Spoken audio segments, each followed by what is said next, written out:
Et il advint une fois, quelque part dans une ville de Loire, qu'un curieux personnage fut découvert dormant sur un chaland, un de ces grands bateaux de transport pendant la glorieuse époque du fret naval. Bien mis de sa personne, il n'avait nullement l'allure des vagabonds qui fréquentaient les quais pour y quérir un petit travail et quelques sous. Le matelot qui les découvrit vit de suite qu'il n'avait pas affaire à quelqu'un d'ordinaire.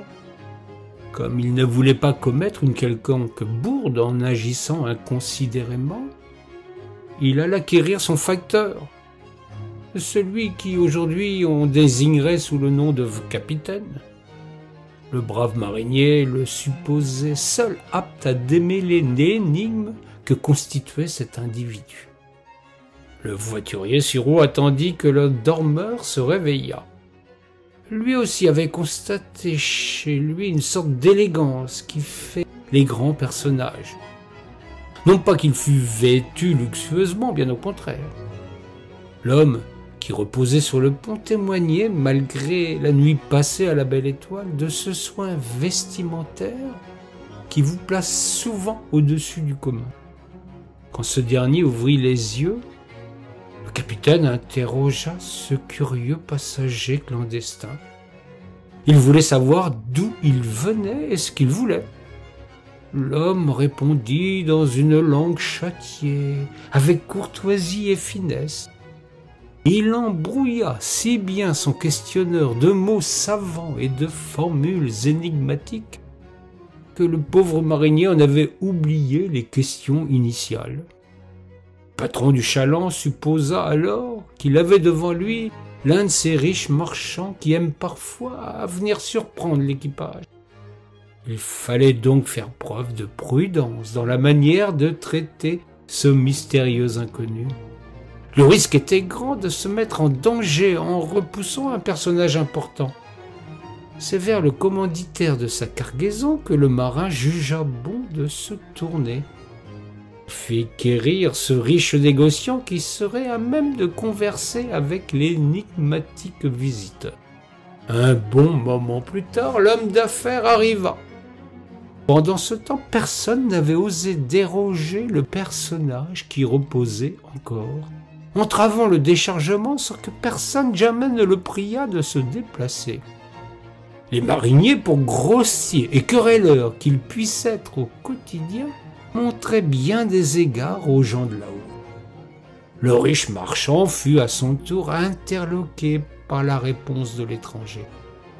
Si sa vêture cette fois n'avait pas provoqué chez lui ni émoi ni respect, l'homme ne portait que des étoffes solides mais ordinaires. Il fut estomaqué par la langue châtiée du personnage, cette tournure et ce vocabulaire qui l'égarait à plaisir. Il avait devant lui un homme d'une grande éducation, un noble, ou bien un illustre savant, un homme de lettres ou un ambassadeur. Certes moins que le marchand, mais apparemment de rang social plus élevé. Il importait peu que le négociant ne comprit rien aux discours tenus par ce curieux personnage. Sa mine et son instruction faisaient qu'il fallait lui accorder le respect dû à son rang. Qu'il puisse avoir l'esprit troublé n'en retirait rien à sa noble origine.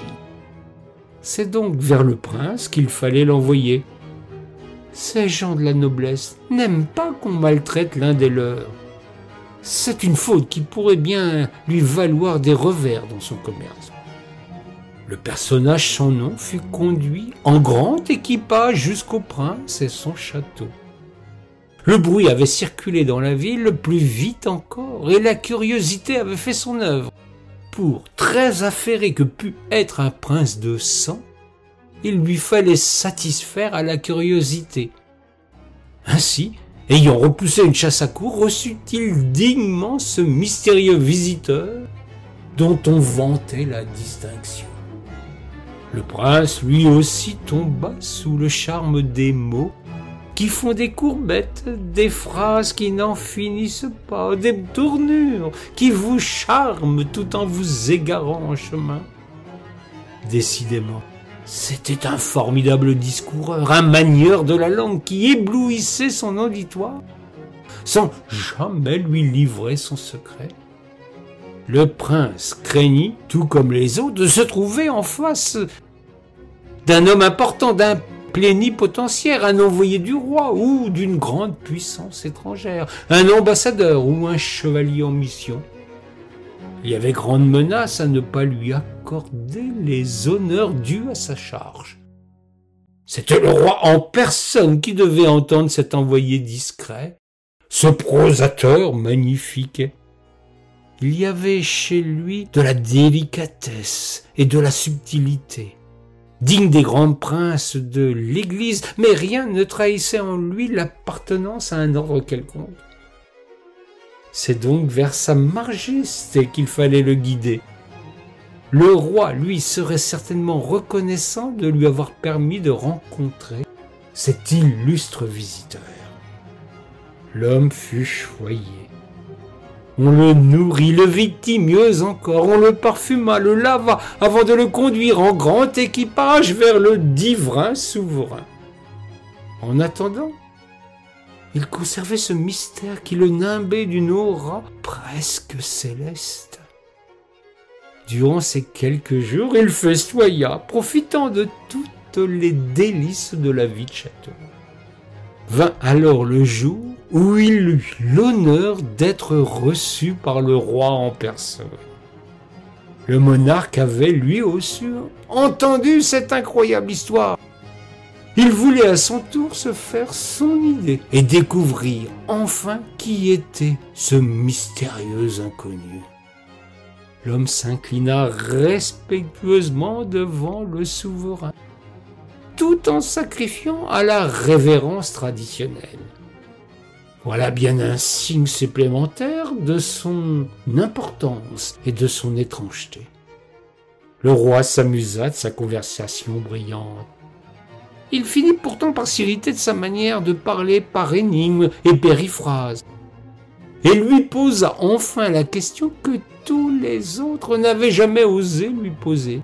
« Mais qui êtes-vous au juste homme qui parlait si bien pour ne rien dire ?» L'inconnu, le sourire aux lèvres, s'inclina avec un ample geste de salut pour enfin dévoiler son mystère.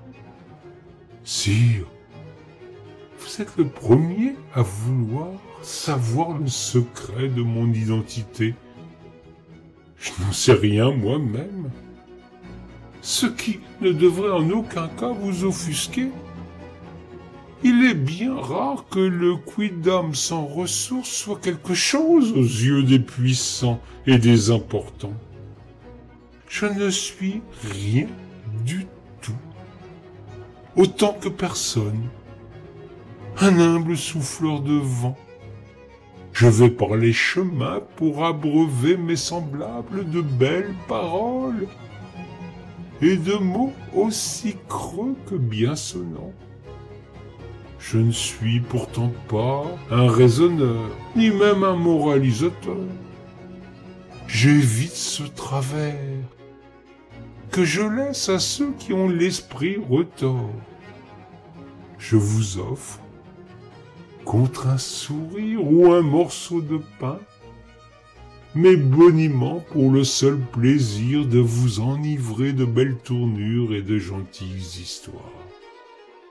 Le roi, qui était ce jour-là d'excellente humeur, fut ravi de la farce et de la franchise de cet homme. Il comprit tout l'usage qu'il pouvait faire de ce roturier distingué, de ce discoureur qui ne dividait que phrases alambiquées et propos sans rime ni raison. C'était exactement l'homme qu'il lui fallait pour endormir le peuple et tous les quémandeurs, les solliciteurs et les mécontents. Il le nomma sur le champ ministre et porte-parole. Depuis ce jour, en souvenir de la marine de Loire et de ce bonimenteur mystérieux, il est d'usage de dire que les beaux parleurs, ces verbeux discoureurs, bavards impénitents qui vivent aux dépens de ceux qui les croient, manient une langue qu'on prétend de bois. Vous serez désormais moins ignorant en comprenant que tous ces gens qui ne font que pérorer et blablater, dauber et jaboter, débagouler et baragouiner pour ne rien dire, ne souhaitent que vous assommer, vous endormir et plus sûrement encore, vous mener en bateau.